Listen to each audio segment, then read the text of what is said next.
নমস্কাৰ মই এপলিনা টাইমিতলৈ স্বাগতম জনাইছো এই মুহূৰ্তত ডাঙৰ খবৰ লৈ আহিছো ৰাজ্যবাসীৰ বাবে কিয়নো মাজত মাত্ৰ এটা দিন আছে তাৰ পিছতে 8 জুলাই আৰু 10 জুলাই এই দুয়োটা দিনত ৰাজ্যত হ'ব সৰ্ববৃহৎ উচ্ছেদ অভিযান আৰু ইয়াৰ ৰাজ্যত অসমৰ ইতিহাসত প্ৰথমবাৰলৈ বৃহৎ উচ্ছেদ অভিযান চলিব ৰাজ্যৰ মুখ্যমন্ত্ৰী ডক্টৰ হিমন্ত বিশ্ব শৰ্মা ইতিমধ্যে এই সন্দৰ্ভত জনাইছে ক'ত চলিব এই উচ্ছেদ অভিযান অবৈধ বেদখলকাৰীৰ বিৰুদ্ধে ৰাজ্য সরকার কঠোর হয়েছে মুখ্যমন্ত্রী ডক্টর হিমন্ত বিশ্ব শর্মায় মহা উচ্ছেদ অভিযান সন্দর্ভত করেছে বৃহৎ ঘোষণা লৈছে এই মুহূর্তত টাইম এটৰ দৰ্শকৰ বাবে ডাঙৰ খবৰ শীঘ্ৰে খবৰ ৰাজ্যৰ ইতিহাসত সৰ্ববৃহৎ উচ্ছেদ অভিযান পুনৰ ৰাজ্যৰ সৰ্ববৃহৎ উচ্ছেদ অভিযানৰ বাবে সাজু হৈছে এতিয়া ৰাজ্য চৰকাৰ 8 আৰু 10 জুলাইত হ'ব মহা উচ্ছেদ অভিযান 10 জুলাইত গোৱালপাৰাৰ পাইকান সংৰক্ষিত বনাঞ্চলত হ'ব বৃহৎ উচ্ছেদ অভিযান গোৱালপাৰা হাছিলা বিলৰ পিছত এইবাৰ পাইকান সংৰক্ষিত বনাঞ্চলত চলিব উচ্ছেদ অভিযান 8 জুলাইত ধুবুৰীৰ চাপৰতো চলিব উচ্ছেদ অভিযান ধুবুৰীৰ চাপৰত 4000 বিঘা ভূমিত চলিব প্ৰশাসনৰ উচ্ছেদ অভিযান সৰকাৰী ভূমি দখলমুক্ত কৰি চাপৰত নিৰ্মাণ কৰা হ'ব তাপবিদ্যুৎ প্ৰকল্প গুৱাহাটী উচ্চ ন্যায়ালয়ৰ নিৰ্দেশ মতে হ'ব এই উচ্ছেদ গুৱাহাটী উচ্চ ন্যায়ালয়ৰ তৰফৰ পৰা যেটো নিৰ্দেশ দিছিল বেদখলমুক্ত কৰিবলৈ সৰকাৰী ভূমি যিসকল লোকৰ ম্যাদী পট্টা আছে সেইসকলক সৰকাৰে দিব ক্ষতিপূৰণ কিন্তু যিসকল সৰকাৰী মাটি দখল কৰি আছে তেওঁলোকে ভূমি এৰিবই লাগিব সৰকাৰী ভূমি দখল কৰি থকা সকলক সৰকাৰী ভূমি এৰাৰ অনুৰোধ জনাইছে মুখ্যমন্ত্ৰীয়ে ইচ্ছা এতিয়া অবৈধ বেদখলকাৰীয়ে এৰিব লাগিব সৰকাৰী ভূমি দখল কৰি থকা সকলৰ প্ৰতি কোনো ধৰণৰ দয়া নকৰে ক্ষমা নকৰে ৰাজ্য চৰকাৰে আৰু গোৱালপাৰা হাছিলা বিলৰ যি বৃহৎ উচ্ছেদ অভিযান চলিছিল সেই উচ্ছেদ অভিযানত কৈও সৰ্ববৃহৎ উচ্ছেদ অভিযানৰ বাবে সাজু হৈছে এতিয়া ৰাজ্য চৰকাৰ ৰাজ্যৰ মুখ্যমন্ত্ৰী গৰাকীয়ে এই সন্দৰ্ভত বৃহৎ ঘোষণা কৰিছে শীঘ্ৰেই ৰাজ্যৰ ইতিহাসৰ সৰ্ববৃহৎ উচ্ছেদ অভিযানৰ বাবে সাজু হৈছে এতিয়া ৰাজ্যৰ প্ৰশাসন গোৱালপাৰাত পাইকান সংৰক্ষিত বনাঞ্চলত চলিব উচ্ছেদ অভিযান আৰু ধুবুৰীৰ চাপৰ সংৰক্ষিত চাপৰ ৰাজচক্ৰ কাৰ্যালয়ৰ তৰফৰ পৰা উচ্ছেদ অভিযান চলোৱা হ'ব 4000 বিঘা ভূমিত 8 আৰু 10 জুলাইত ৰাজ্যত মহা উচ্ছেদ অভিযান চলিব আৰু সাজু কৰি ৰখা হৈছে এতিয়া বুলডোজাৰ সাজু হৈ উঠিছে ৰাজ্যৰ আৰক্ষী প্ৰশাসন ৰাজ্যৰ মুখ্যমন্ত্ৰী ডক্টৰ হিমন্ত বিশ্ব শৰ্মা ইতিমধ্যে বৃহৎ ঘোষণা কৰিছে আৰু অবৈধ বেদখলকাৰীৰ পৰা যিসমূহ ভূমি মুক্ত কৰিব বেদখল মুক্ত কৰিব সেই ভূমিত ৰাজ্য চৰকাৰৰ তৰফৰ পৰা স্থাপন কৰা হ'ব তাপবিদ্যুৎ প্ৰকল্প মুখ্যমন্ত্ৰী গৰাকীয়ে এই সন্দৰ্ভত জনাইছে যিসকলে চৰকাৰী ভূমি অবৈধভাৱে দখল কৰি আছিল তেওঁলোকৰ কাৰণে কোনো ধৰণৰ ব্যৱস্থা গ্ৰহণ কৰা নাই কিন্তু যিসকল পট্টাদাৰ বা ম্যাদী পট্টাৰ মাটি হয় তাপবিদ্যুৎ প্ৰকল্পৰ বাবে ম্যাদী পট্টাৰ মাটি যদি সৰকাৰে উচ্ছেদ চলাবলগীয়া হয় তেনেহলে সেই মাটিৰ বিপৰীতে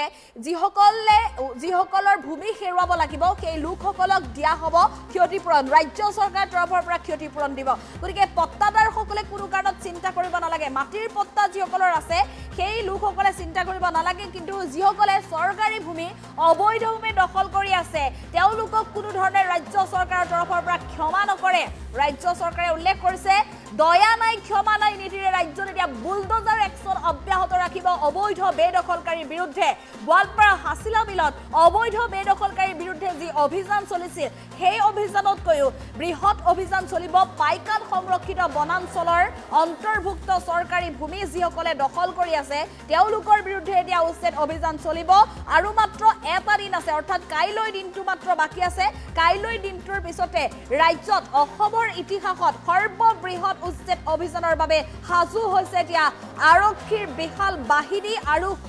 বুলডোজাৰ সাজু কৰি ৰখা হৈছে 8 আৰু 10 জুলাইত হ'ব মহা উচ্ছেদ অভিযান 10 জুলাইত গোৱালপাৰাৰ পাইকান সংৰক্ষিত বনাঞ্চলত হ'ব বৃহৎ উচ্ছেদ অভিযান হাছিলা বিলৰ পিছত পাইকান সংৰক্ষিত বনাঞ্চলৰ অন্তৰ্ভুক্ত যিসমূহ বিদ্যাপাৰা গাঁও আছে বিদ্যাপাৰা গাঁৱত যিসমূহ অবৈধ বেদখলকাৰী আছে প্ৰশাসনে জাননী জাৰি কৰিছিল 10 জুলাইলৈকে সময়সীমা ধৰি দিয়া হৈছিল 10 জুলাইৰ ভিতৰত অবৈধ বেদখলকাৰীক ঘৰ এৰাৰ ইচ্ছাই ঘৰ এৰাৰ নিৰ্দেশ দিছিল জাননী জাৰি কৰিছিল মাইক যোগে ঘোষণা কৰিছিল আৰু সময় উকলাৰ এতিয়া সময় গতিকে 10 জুলাইত গোৱালপাৰা পাইকান সংৰক্ষিত বনাঞ্চলৰ অন্তৰ্ভুক্ত বিদ্যাপাৰা গাঁৱত চলিব বৃহৎ উচ্ছেদ অভিযান আৰু একেধৰণে কাইলৈ দিনটো বাদ দি 8 জুলাইত ধুবুৰী চাপৰত চলিব 4000 বিঘা ভূমিত বৃহৎ অভিযান চৰকাৰী ভূমি দখলমুক্ত কৰি চাপৰত নিৰ্মাণ কৰা হ'ব তাপবিদ্যুৎ প্ৰকল্প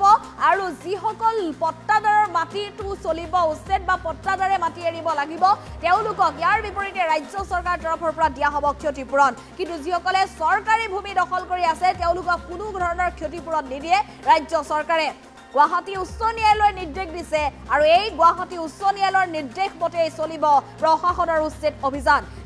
যিসকল লোকৰ ম্যাদী পট্টা আছে সেইসকলক চৰকাৰে দিব ক্ষতিপূৰণ কিন্তু যিসকলে চৰকাৰী ভূমি দখল কৰি আছে তেওঁলোকে স্বইচ্ছাই এৰি দিয়ক চৰকাৰী ভূমি দখল কৰি থকা সকলৰ বাবে কোনো ধৰণৰ ক্ষতিপূৰণ নিদিয়ে ৰাজ্য চৰকাৰে আৰু এই সন্দৰ্ভত মুখ্যমন্ত্ৰী ডক্টৰ হিমন্ত বিশ্ব শৰ্মাৰ মন্তব্য আছে মন্তব্য আগবঢ়াবলৈ চেষ্টা কৰিম গোৱালপাৰাত আমাৰ পাইকান ফৰেষ্ট গুৱাহাটী উচ্চ ন্যায়ালয়ৰ নিৰ্দেশ মতে 10 তাৰিখে এক উচ্ছেদ অভিযান চলিব 8 তাৰিখে চাপৰত আমাৰ যি পাৱাৰ প্লাণ্ট হ'ব সেই উদ্দেশ্যে 8 তাৰিখে আমাৰ চাপৰত উচ্ছেদ অভিযান আৰম্ভ হ'ব কিন্তু চাপৰত উচ্ছেদ কৰাৰ আগতে প্ৰায়বিলাক ৰাইজ আঁতৰি গৈছে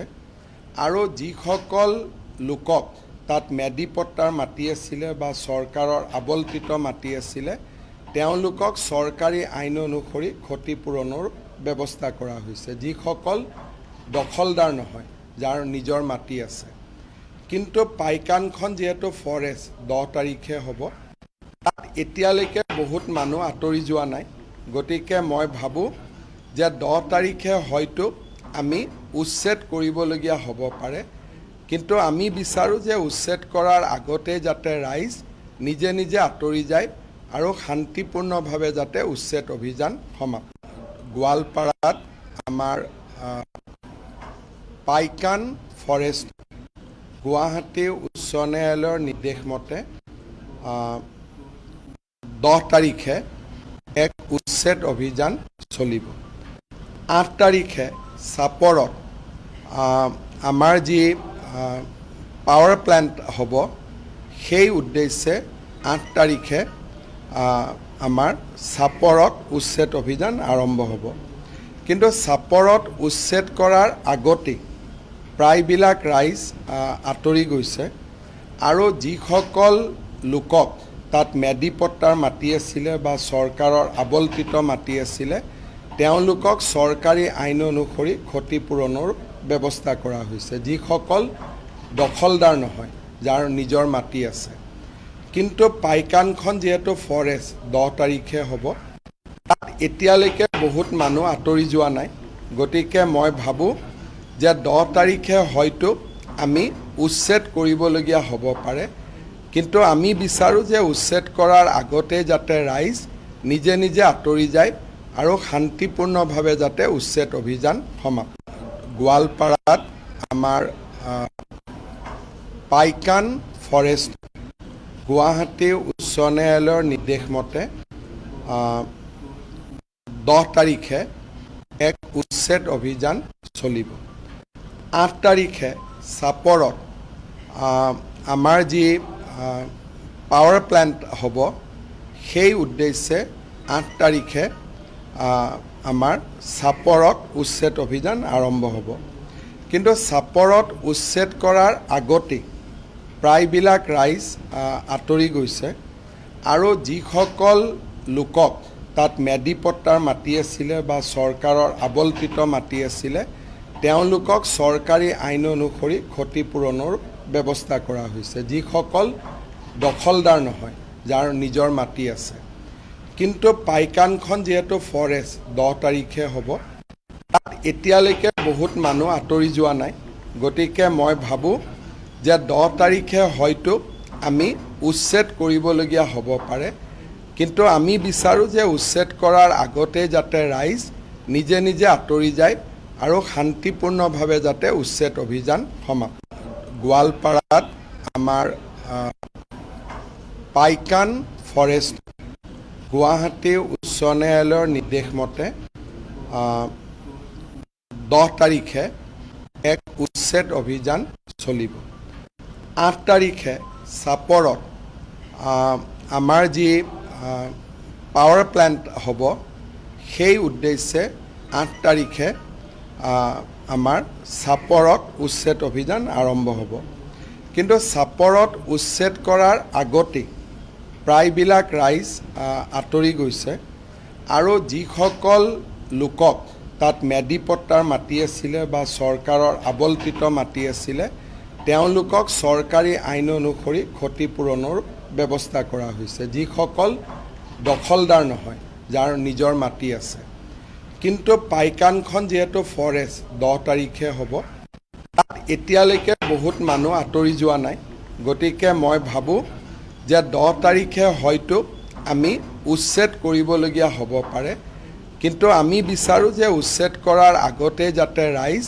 নিজে নিজে আঁতৰি যায় আৰু শান্তিপূৰ্ণভাৱে যাতে উচ্ছেদ অভিযান সমাপ্ত। গোৱালপাৰাত আমাৰ পাইকান ফৰেষ্ট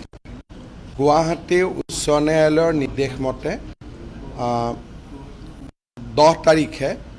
এক উচ্ছেদ অভিযান চলিব। 8 তাৰিখে চাপৰত আমাৰ যি পাৱাৰ প্লেণ্ট হ'ব সেই উদ্দেশ্যে 8 তাৰিখে আমাৰ চাপৰত উচ্ছেদ অভিযান আৰম্ভ হ'ব। কিন্তু চাপৰত উচ্ছেদ কৰাৰ আগতেই প্ৰায়বিলাক ৰাইজ আঁতৰি গৈছে আৰু যিসকল লোকক তাত মেডিপট্টাৰ মাটি আছিলে বা চৰকাৰৰ আবল্টিত মাটি আছিলে তেওঁলোকক চৰকাৰী আইন অনুসৰি ক্ষতিপূৰণৰ ব্যৱস্থা কৰা হৈছে, যিসকল দখলদাৰ নহয়, যাৰ নিজৰ মাটি আছে। কিন্তু পাইকানখন যিহেতু ফৰেষ্ট 10 তাৰিখে হ'ব, তাত এতিয়ালৈকে বহুত মানুহ আঁতৰি যোৱা নাই। গতিকে মই ভাবোঁ যে 10 তাৰিখে হয়তো আমি উচ্ছেদ কৰিবলগীয়া হ'ব পাৰে, কিন্তু আমি বিচাৰোঁ যে উচ্ছেদ কৰাৰ আগতে যাতে ৰাইজ নিজে নিজে আঁতৰি যায় আৰু শান্তিপূৰ্ণভাৱে যাতে উচ্ছেদ অভিযান সমাপ্ত। গোৱালপাৰাত আমাৰ পাইকান ফৰেষ্ট গুৱাহাটী উচ্চ ন্যায়ালয়ৰ নিৰ্দেশ মতে 10 তাৰিখে এক উচ্ছেদ অভিযান চলিব। 8 তাৰিখে চাপৰত আমাৰ যি পাৱাৰ প্লেণ্ট হ'ব সেই উদ্দেশ্যে 8 তাৰিখে আমাৰ চাপৰত উচ্ছেদ অভিযান আৰম্ভ হ'ব। কিন্তু চাপৰত উচ্ছেদ কৰাৰ আগতেই প্ৰায়বিলাক ৰাইজ আঁতৰি গৈছে আৰু যিসকল লোকক তাত মেডিপট্টাৰ মাটি আছিলে বা চৰকাৰৰ আবল্টিত মাটি আছিলে তেওঁলোকক চৰকাৰী আইন অনুসৰি ক্ষতিপূৰণৰ ব্যৱস্থা কৰা হৈছে, যিসকল দখলদাৰ নহয়, যাৰ নিজৰ মাটি আছে। কিন্তু পাইকানখন যিহেতু ফৰেষ্ট 10 তাৰিখে হ'ব, তাত এতিয়ালৈকে বহুত মানুহ আঁতৰি যোৱা নাই। গতিকে মই ভাবোঁ যে 10 তাৰিখে হয়তো আমি উচ্ছেদ কৰিবলগীয়া হ'ব পাৰে, কিন্তু আমি বিচাৰোঁ যে উচ্ছেদ কৰাৰ আগতে যাতে ৰাইজ নিজে নিজে আঁতৰি যায় আৰু শান্তিপূৰ্ণভাৱে যাতে উচ্ছেদ অভিযান সমাপ্ত। গোৱালপাৰাত আমাৰ পাইকান ফৰেষ্ট গুৱাহাটী উচ্চ ন্যায়ালয়ৰ নিৰ্দেশ মতে 10 তাৰিখে এক উচ্ছেদ অভিযান চলিব। 8 তাৰিখে চাপৰত আমাৰ যি পাৱাৰ প্লেণ্ট হ'ব সেই উদ্দেশ্যে 8 তাৰিখে আমাৰ চাপৰত উচ্ছেদ অভিযান আৰম্ভ হ'ব। কিন্তু চাপৰত উচ্ছেদ কৰাৰ আগতেই প্ৰায়বিলাক ৰাইজ